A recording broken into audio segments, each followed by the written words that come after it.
page 202. I dropped my books on the desk in my room and grabbed an apple off the kitchen table on my way to the stable. James said he thought Mr. H was out there. That made it convenient for me. Everyone I wanted to see was in the same building. I stopped at Nicker's stall first. He was almost bouncing off the walls. "Hey, boy, you want to go outside?" He headbutted my arm and I lost the apple. He beat me to it, slobbering on it and trying to eat it. He dropped it several times, but managed to get some small pieces of it before I got it back. When I took it from him, I kind of panicked. Were apples bad for horses? He didn't seem to think so. He was still trying to get at it. Something tugged on my pant leg, and I looked down to see the puppy snarling at me, with my jeans firmly between his teeth. I looked up, and sure enough, Mr. H was right behind him. "How was your first day back?" "Fine," I shrugged, "except for having to walk there twice the first day." It may have been my imagination, but I could have sworn he flushed just the slightest bit. Nicker butted his head against my back, reminding me of my question. "Are apples bad for horses?" He laughed. "Far from it. It's kind of like giving a special cut of steak to a dog. Why? Have you introduced Nicker to apples?" "Accidentally," I told him about my lost apple. "Well, it's good that he's interested enough in solid foods to go for the apple. He probably didn't get too much of it with his new teeth." The puppy found a way to squirm in under the stall door. He and Nicker were both pretty interested in each other. Nicker blew on him and he scampered away, but then he yipped at Nicker, and it was Nicker's turn to jump. Mr. H cleared his throat. "The pup does seem to fit in here pretty well. He's not afraid of the horses and cattle, and he shows enough sense to stay out from under their feet. Maybe we ought to think of a good name for him." I tried not to grin too broadly. "Well, I think that's your job." "My job?" "He is your puppy," I said, nodding toward the pup. He had come back out of the stall and was sitting patiently at Mr. H's feet. He never took his eyes off him, and his tail was cutting a wedge in the dirt from all the wagging. What was Sean doing there? By saying it's your job to... He named Nicker. He named Nicker, so what was that? Connect those. He named Nicker, so he gets to name the puppy. Okay, so he's turning the page. Yeah, and returning the favor, yeah. But Mr. Hassler leaned back against a stall, looking at the pup. "He reminds me of a dog that used to live up the road when I was a boy." He shook his head. "That was one slick dog. Prettiest thing you ever did see, and quite possibly the smartest. You know who Lassie is?" "Sure, I've seen the reruns. Do you guys all know who Lassie is?" The border collie, or collie, or... Collie, and what about the show? Like the Old Days Like When? 50s. Yeah, in the 50s, 60s. Yep, it's black and white. And the little boy that was with Lassie, anybody know what his name was? Timmy. Tim. And he was always getting in trouble, and Lassie was always so smart and always finding him and solving problems and saving him. "Reruns! Ha!" He shook his head. "Anyway, that dog could make Lassie look like a chump, only he wasn't working from a script like Lassie did." "So what was this wonder dog's name?" He didn't answer, just watched the pup for a few minutes. I was looking at the puppy too, when Mr. H softly said, "Cody." The puppy stood up and whined, with his head cocked to one side and increased his tail wagging. Now his whole body was twisting from one side to the other. We looked at each other, not saying anything. Suddenly, Nicker stuck his nose over the half door and nickered at us. We both burst out laughing. "I might be wrong," he said, after we had calmed down a bit, "but I believe the name has been approved." "I guess both names were," I agreed. "Come on, Sean, let's go feed this little guy." "And ourselves. I'm starving." "Hey, Cody, want to go out?" I asked. I was sitting at the kitchen table, doing makeup work. I had been there for the last hour and a half, and my brain was tired and my butt was sore. It was time to take a break.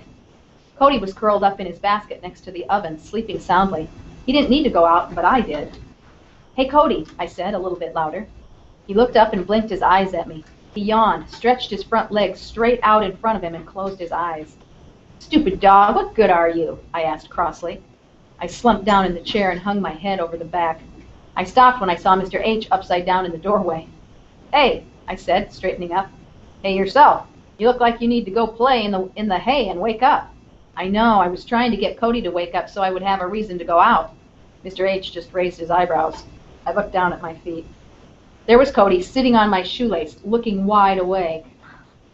"Stupid dog," I said again. Go on, Mr. Hassler said. Take him and take your 15-minute break. The snow was still falling. It was already about 3 inches deep on the ground. I grabbed my jacket on the way out of the back door and led Cody behind the house to do his business. As little as he was, it didn't take long, so I thought we'd have time to wander down to the barn. I didn't hurry because Cody was having a great time in the snow, bouncing around and chasing snowflakes. The minute I hit the light switch just inside the door, I knew something was wrong. I didn't know just what it was, but I felt my stomach tighten up.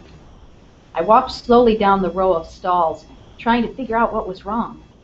A couple of the horses were dozing, but almost all of them were very awake. They seemed restless. Knicker was backed into a far corner of his stall, and his eyes looked bigger than normal. I noticed he was shaking. He stayed in the corner even when I got close to his stall door. Hey, Nick, I said softly. What's up? What do you think? Those of you who haven't finished. What do you think? That's like everybody in the classroom. Okay. Can I say Most something? people, nope. Can I predict? Nope. Can I, No, can you I say can't what- predict after you've already read it. I know what A fox. Ooh, good prediction. They can do it. No. A person. Hey, Nick. Okay, let's see. I would shoot it straight, so. Okay, let's see. I jumped back with my heart in my throat as a shadowy figure rose up from the nearest stall wall, right in front of my face. I was so busy looking down the barrel of a gun that it took me several seconds to focus my eyes on Rick. Bang, he said softly, as he slowly lowered the hammer. I told you. What are you doing here? I demanded. I asked you nicely to do me a favor, but you weren't very friendly. What favor was it? Fight him. Choose it. Yeah, he didn't know the favor yet. He just said, I want you to do me a favor. And Sean said, no favors. Rick, you and I both know you wouldn't do any favors for me. I don't need to do any for you. So why don't you just take off? Oh, I'm so hurt, Rick whined sarcastically. I'll do anything for you, farm boy. I swallowed. He actually has a gun, I told myself. You better be careful. What do you want? Oh, nothing. I'm just here to say hi. The way he dragged out the last word and kind of almost sang it, I knew he was on something. Well, hi, Rick. Why don't you get out of here? I will, farm boy, I will. But first we need to figure out a good time for me to come back on Wednesday. There isn't a good time on Wednesday. Just leave. We can say hi in the hallway. He shook his head slowly, waving the pistol back and forth in front of my face. His eyes looked glazed, like he couldn't see straight. No is not the right answer, farm boy. The deed is done. No one needs to get upset. Just tell me a good time to come back. And he continued, stopping the pistol when it was aimed straight at Knicker's head. I think you need to be a little more polite when you say it. He slowly pulled the hammer back. I opened the stall door. Rick stared at me as I glanced around the stall. Knicker came over and stuck his head under my arm. Aw, ain't that cute? You've got you an overgrown mutt. He looks just like you, farm boy. I saw what I'd been looking for. While I was at school, I had heard about Rick's recent purchase. I was sure he was here looking for a hiding place, and he seemed to think Knicker's stall was the perfect spot. The straw was piled up in a corner, and I could see part of a plastic bag sticking out from the bottom of it. Rick, you're just going to have to find another place for your stash. It's no good here. Sure it is. No one's going to suspect some old farmer. I shook my head. I was still trying to reason with him. If he hadn't had the pistol, I would have beat the tar out of him, and that would have been the end of it. The gun changed all of the odds. Do you agree? Mm-hmm. Yeah, especially if he was stoned or something. You never know what he's going to do with the gun.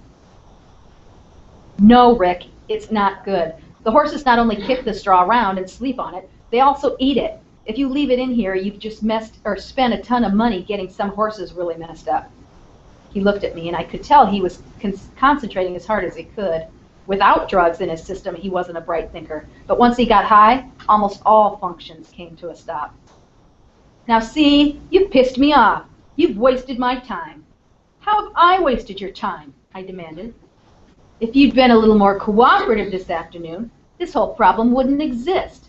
I wouldn't have wasted my time bringing all of this stuff out here. But since you weren't nice, you created a problem. So now, he leveled the gun at me. Solve it, smart boy. I had trouble following Rick's logic in how this was my problem, but I wasn't in any position to argue. Okay, give me details, and I'll see what I can do to help you out. I think I might have eventually been able to talk Rick into leaving with his drugs. Another 10 minutes and I might have been able to avoid the whole situation. Unfortunately, the timing was bad. Sean? Mr. H called down the row of stalls. Rick quickly dropped down behind the stall wall where he couldn't be seen. Sean, your 15 minutes are up. Be there in a minute, I responded, hoping my voice didn't reveal my fear. The pistol was aimed in my general direction, swaying ever so lightly. No, you'll be there now. I could tell by his voice that he was getting closer. Get him out of here, Rick hissed at me. Get him out of here, or I'll shoot your pony. When he aimed straight at Nicker's eyes, the gun wasn't swaying anymore. Mr. H, I called, trying desperately to think of something, anything that would possibly get him to leave. I'm just trying to find Cody. He wandered off. I leaned over the stall door. My heart dropped to my stomach. Mr. Hassler was 10 feet away. Cody was at his heels. I know, he said. This pup learns quicker than you do. 15 minutes. We had a deal. I know. I promise. I'll be right in. Just give me a few more minutes to say goodnight to Nicker. Nicker doesn't need you to tuck him in. What he does need is to have you keep your butt out of trouble so you can be around to help him this winter. He's depending on you. I risked a quick glance at Rick. He was still sitting with his back against the wall, and the gun was still strained on Nicker's head. Mr. H had no idea how right he was. Mr. Hassler looked like he was almost ready to come in the stall and get me. Mr. H, please, I just need a little more time to think. About what? I tried not to panic. We read this story for English, I lied, about this kid and his grandfather, and it got me thinking. What about? Well, it's really hard for me to talk about. Actually, I said as Nicker moved away from me and stuck his nose over the door, it's hard for me to think about. That's why I'd really like to have some more time by myself to think. Why? Well, because it really reminded me of you. He looked at me. He wasn't buying it. As frustrated as I was with Rick's stupidity, I was wishing Mr. H would get a bad case of it right now. He was being too smart for his own good. See, I was grasping desperately at any straw I could find. In this story, the guy was in World War II, and he had a run-in with an enemy soldier, and, well, it made me think of your story the other night, when you said that I would understand why the bullet was the most important thing, and, you know, you were right, so I'm trying to figure it out right now, but if I can't, I'd like to talk to you about it later when I come back to the house. I was rambling, and I knew it, but I couldn't stop. Mr. H was looking at me like he'd never seen me before. Did you hit your head again? I shook my head. Do you think I hit my head? I shook my head again. Then why are you giving me this load of crap? It's not a load of crap. Please, Mr. H, just give me 10 more minutes. I swear I'll be back in 10 minutes. He looked at me. You're a smart boy, Sean, and I think you know better than to pull this crap with me. I know you understand why the bullet's important to me. No, I don't. I really don't. I know you do because you thanked me for the chocolate in the hospital. Yeah. The sweat was dripping down my back. I thanked you because it's important, but I don't know why it's important. I could feel Rick's mocking stare pinning me to the wall. He was looking at me, but the gun was still trained on Nicker. I'll tell you why. His voice dropped, and I could tell he was really angry with me. I really wanted to explain the whole thing to him tomorrow when this was all over. The chocolate's important because it was the only thing he had left that seemed valuable to him. But the bullet's even more important because it was absolutely the last thing he had to give, the last thing he could use to defend himself and keep me at a distance, and he still gave it to me. I looked at him, trying to plead with my eyes the way Nicker had the first day. Can I please have some more time to think about that so I can really understand it? Well now, Sean, I don't get what's going on here, but you can have all the time you need to think. At the kitchen table. His voice got hard. Get your tail back up to the house where it belongs. But Mr. H, I said desperately. Damn it, boy, can't you hold a bargain for even 3 days? He bellowed, throwing open the stall door and barging in to get me. He froze at the same gun report that made Nicker and me jump. Nicker bolted back to the far corner of his stall, while Mr. H and I looked at Rick. He was lowering the pistol from over his head. No one is hurt, I thought. He must have shot straight up. I hate to break up this touching scene, he said sarcastically, but it's making me sick. Sorry you had to be so persistent, Pops. I don't think you're going to agree to the favor I've been trying to talk Sean into. He leveled the gun at Mr. H. So I think you may have to leave us soon. Rick, no! I cried. You can't! Without him, there's no ranch. You try to get rid of him and this place will be crawling with cops. Look, you've lost your hiding place. Just take off. I'll help you figure something else out tomorrow. We won't say anything. Like hell we won't, Mr. H growled. I tried to get him to shut up, but he wouldn't listen. This was a man who had fought in one of the most horrible wars the planet has ever seen. This was a man who had pulled himself out of a hole when he was 16 and never looked back. This was a man who had met life head-on and called his own shots. How dare you try to push us around on my ranch? Do you think he's going to be pushed around? No. No? Do you think he's scared? No. You don't even think he's scared? No. Well, I don't think he wants to show that he's scared, so that's why he's not. He's courageous, isn't he? Anybody would be scared if they had a gun held to their head. Right. It's a natural fear, but then, then you also have your We've also natural. been in a world war, though. Yeah, Yeah. He true. probably had many guns for him to die. Well, exactly. Could be. And a lot bigger than that. Four But shots. he's got a little water pistol sitting there threatening him. Oh. Like I'm from Louisville. Okay, so he might be afraid, but he's still standing up to him. Yeah. It's easy, Rick said with a sick smile. I dare because I have the gun. Rick, I said quickly, this is between you and me. Put the gun down and we can ditch this guy. I'll help you out. Rick slowly shook his head. I don't think so. He got to you, man. You care about him. You're not ice cold anymore. In fact, you're pretty useless. I laughed, a short bark of a laugh. I can't believe you actually thought I'd like working here. I guess I ought to be an actor. I knew he had bought my snow job, I said, jerking my thumb toward Mr. H. But I didn't think anyone else would. Nice try, Sean, but no good. This ain't no snow job. Get off my land, Mr. H suddenly exploded. Rick sighed and looked at him. You know, old man, you're a real pain. I think you've hung around too long. He started to raise the gun. It's over, Rick, I said quietly. He looked at me in surprise, trying to hold the gun steady. It's over. This whole thing is stupid. Just put the gun down and walk away. We stared at each other in silence. The horses in the other stalls had calmed down. Mr. H and Nicker were forgotten.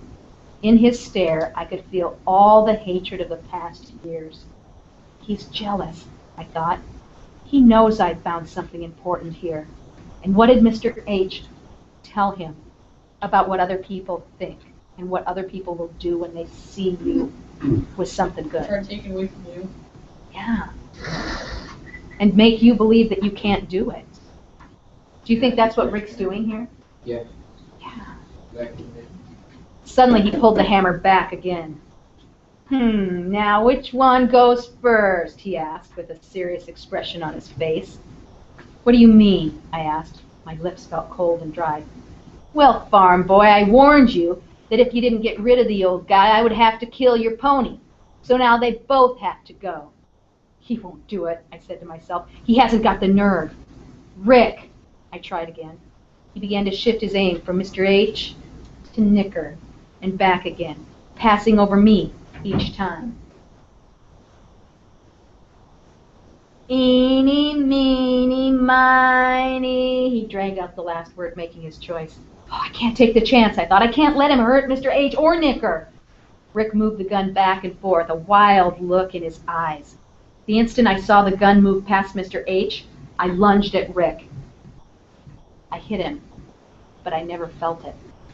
The shot was loud, but it sounded strangely far away. I wanted to take the gun from him, but I couldn't get my hands up. My arms were numb. My chest was on fire. I tried to shake my head to stop the ringing in my ears, but I couldn't move at all. Through a thick fog, I saw Mr. Hassler yank the gun from Rick's hand and then backhand him across the face with it. In slow motion, he moved to my side. I saw his lips move, but the roar in my ears was so loud I couldn't hear him. I had to tell Mr. Hassler something important. Then everything went dark, and the last thing I felt was Nicker's warm breath on the back of my neck. What just happened there? He got He got shot. shot. He didn't. He got shot. Do you think he died? Not yet.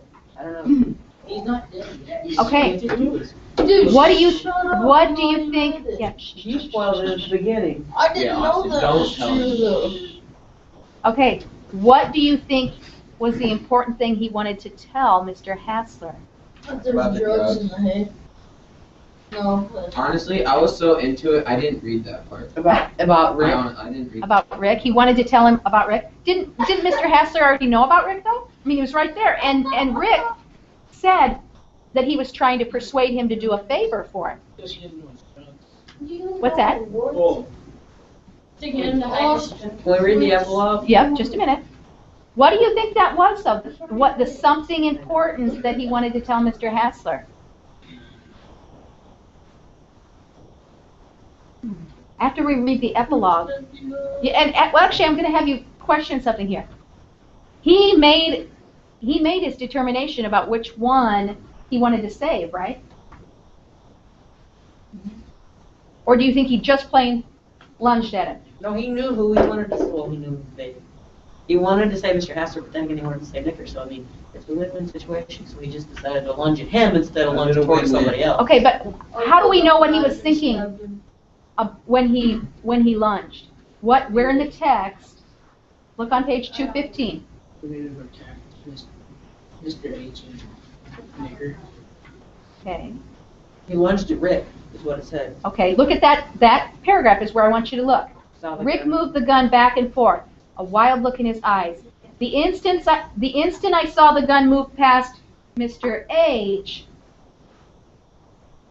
He didn't I want punch anything it to right. happen to Miss Hassler. he knew that, okay, you're Mr. Hassler. As soon as the gun goes past, because it's still going towards Nicker, that means it has to go back that way to Mr. H. He lunged. As soon as it went past Mr. H, he was trying to save Mr. H. He wanted to save Nicker too, but he made a choice there. And because if he was, But he saved both of them. He did save both of them, you're right, which is You gotta fabulous. keep reading. But if he would have waited until after it passed Nicker, he might not have gotten there to the gun before it went on to Mr. H. Everybody's saying read the epilogue. We do need to read the Read it. epilogue. Let's Okay, read Read now, it. first of all, before we start this, who's been telling this story? Sean. Sean has been telling this story. As we start reading the epilogue, figure out, is he still telling the story? No. Ms. Walker came into Sean's hospital room. It was the third time she had been there in as many days. Mr. Hassler was in his usual post at the side of Sean's bed. Do we know who's talking? No. Is it Sean still? No, Sean's No, it's dead. not Sean. That's not Sean, because Sean wouldn't say Dead. Sean's hospital room. And we know it's not Miss Walker because Mrs. Walker came into. Okay. Into that. And we know it's not Mr. Hassler because Mr. Hassler. Sean's dead. Could be, Because it says Keep Mr. going. Hassler was in Okay. in his usual post. could be. And how many days has it been? 32. Many. It didn't say. It just said many days. Okay, it was the third time she had been there in as many days. As many days means 3 days. As many times as she has been there, Oh. it's those many days. So 3 days now after he got shot. You just missed his dad, Mr. Hassler said, without looking up. Mrs. Walker stood by the bed for a moment. She gently brushed the hair off Sean's forehead. Then she went over to Mr. Hassler. "How is he?" she whispered. "He's hanging in there. He came around for a few minutes earlier this morning. The doctors are hopeful." Mrs. Walker reached over and squeezed Mr. Hassler's hand. "He's a tough kid. He'll make it," he finished for her. They sat quietly for a few moments, watching Sean breathe and listening to the various machines beep and hum. "Oh," Mrs. Walker said. She reached into her bag and pulled out some papers. "Here, this is the essay Sean wrote about heroes. I thought you'd like to read it." "Thank you, Michelle." Mr. Hassler began to read. My Hero Is by Sean Parker. My hero is no one. Heroes don't exist anymore, at least not in my world. Heroes used to come in all shapes and sizes, and that's why it's so sad that we don't have them anymore. Would you agree? Yeah. Okay. Our world today has taken the ancient eye for an eye motto to the extreme of whole estate for an eye. People are so caught up with getting more and having the best of all the more that they can get that they don't care how many toes, shoulders, or heads that they step on to get there. My hero is no one. Heroes used to exist in America. They've only recently disappeared. In fact, some people still try to be heroes. These people are brave, loyal, morally right, and willing to sacrifice themselves to help others. You've probably met such a hero. Chances are good that when you met this hero, you recognized the above qualities, but gave the hero a different name, like chump, suck-up, pathetic fool. Somewhere along the line, people quit respecting heroes. Do you agree with that? Mm-hmm. They're no longer looked up to or even supported. Look at Batman and Robin. The faithful readers of the comic strip replied overwhelmingly to a poll the artist had. The question was, should Robin live? The nearly unanimous answer, no. They voted to kill a hero. It was a conscious decision reflecting an unconscious nationwide trend. Heroes used to stop along the roadside just to help a stranded soul change his tire. Today that action may put your life in danger because you no longer know who has a gun in the glove box. Is it the Hispanic in the El Camino or the 40-year-old white business lady in the Probe? I don't know. Neither do the rest of us. And we're not ready to take the chance or self-sacrifice to find out. My hero is no one. America had many war heroes, men who kept going back into battle, even after their fourth Purple Heart, men who went back against orders to save another man in their platoon.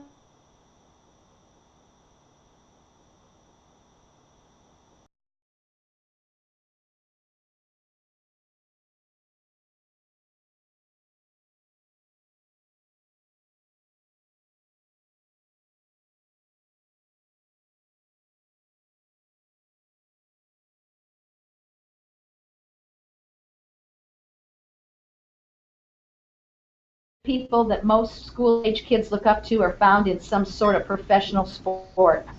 Today, these men will quit a team they've been with for years just to get an extra million for the season. True.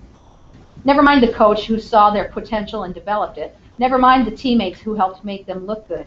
Never mind the thousands of loyal fans who cheered whenever they saw them on the street. Never mind that they've already got 12 million socked away from the last 3 years. They want to get more. Why should they be loyal and sacrifice themselves to play a game they love for a team that supported them, if the other team will now offer 4 million instead of only 3 million? How on earth can we expect them to make such an incredible sacrifice?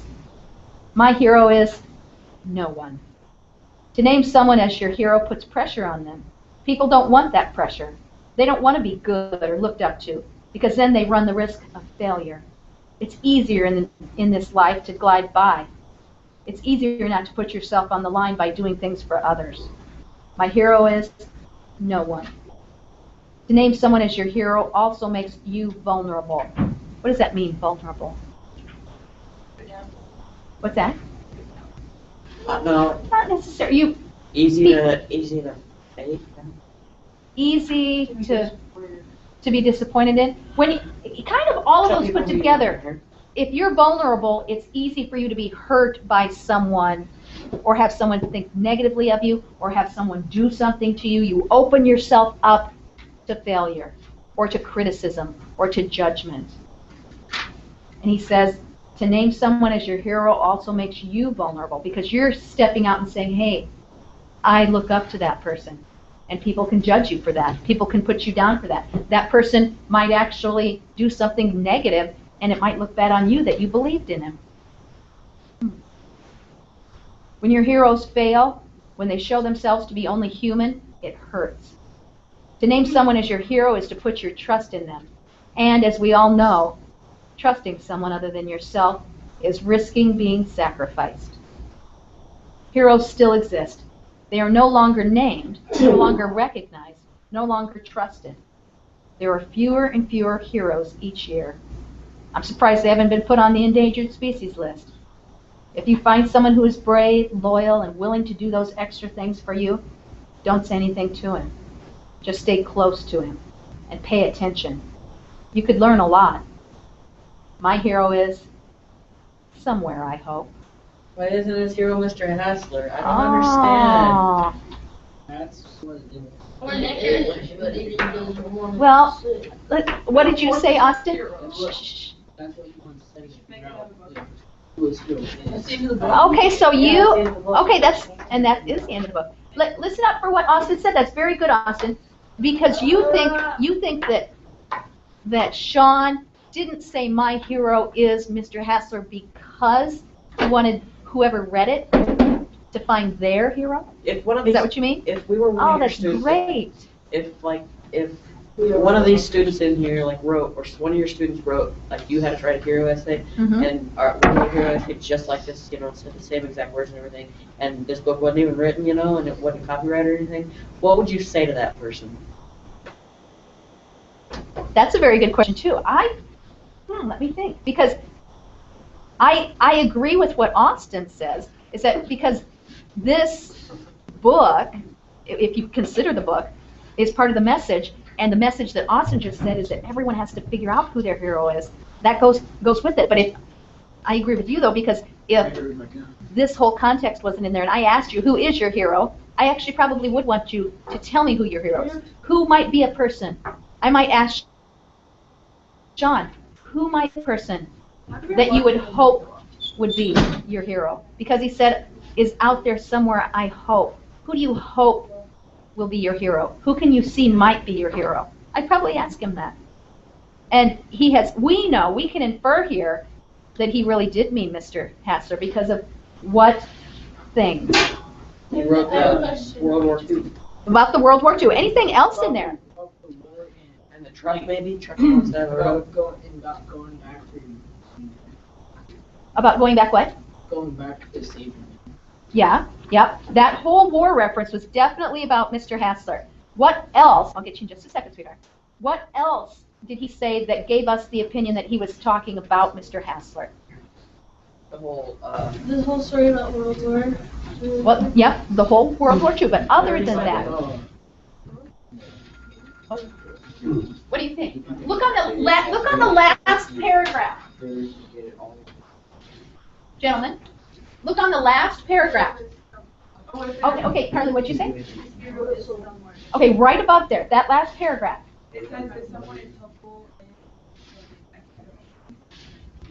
He said to do what? Keep them close. Yeah. He says, Just stay close. if you find someone who is brave, loyal, and willing to do those extra things for you, don't say anything to him. Has Sean told Mr. Hassler you're my hero? no. No. So therefore, there he is, his hero. Pay attention. Has Sean been staying close to him? Yes. Has he been paying attention? Yeah. Yeah. There Has were he times where he didn't. has he learned a lot? Yeah. Yeah. He says this isn't his. I think, and there were times in the book where he said, this isn't even though I may be called farm boy, it isn't my type. Well, I kind of think that he's kind of gotten used to it, and it's his type now. Working his way into it. Yes. Okay, Alexis, what was your? I have not yet. Yes. Was that your question? Okay. If you would listen up. If you would like to alter, adjust, add to your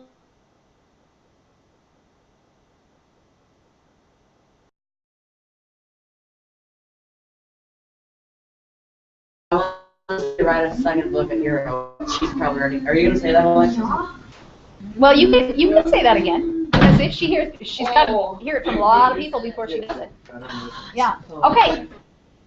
I want you to be thinking, gentlemen. Okay. Sit down. Sit down. Okay. I want you to be thinking. What lessons did he learn? He said learn a lot. We can tell he's thinking he's learned a lot. What lessons did he learn? We're going to be talking about that next week. We're going to be doing lots of conversations about the choices he has and does have to be made, the lessons that he's learned, how the author wrote this book. We're going to be talking a lot, having academic conversations about this book next week. Yes. What was your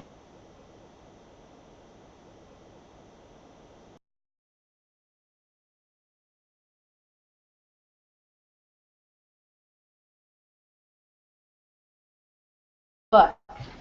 And next week, I'm really excited to hear your conversations about the book, about its themes and the lessons, and about the character, like what you liked about the character.